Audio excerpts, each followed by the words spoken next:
第19題，咁啊 OA 係33，OC 係39，或者呢句係6啦。咁然之後佢就同你講話呢一橛嘅面積係72派。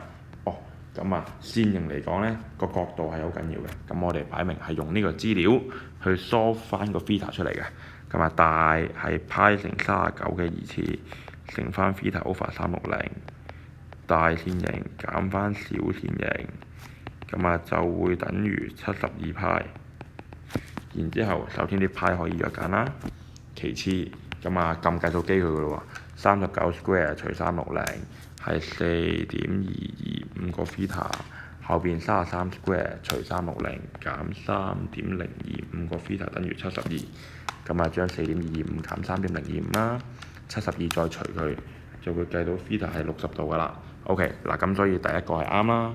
繼續咯喎，個 OAB 嘅 area 係唔係11派啊？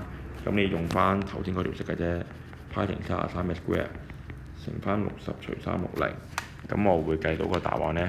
喂唔係嘅喎，101.5派嘅喎，完全唔係嗰回事喎。OCD 嘅周界係唔係13派？嗱，周界呢2派 r， 咁啊大就攞翻39啦。乘翻60 over 360係計緊 CD 弧嘅長度，但係你未加呢個39同埋未加呢個39啊，所以其實佢答案基本上一定唔會啱㗎啦，因為你呢橛呢就會撳到13派，咁但係你加漏咗兩個39嘛，咁所以唔啱啦，佢就係陰你呢個位，係啦 perimeter 係要包埋啲半徑嘅，喺一個線形嘅狀態之下，答案係 A， 只有1係啱嘅啫。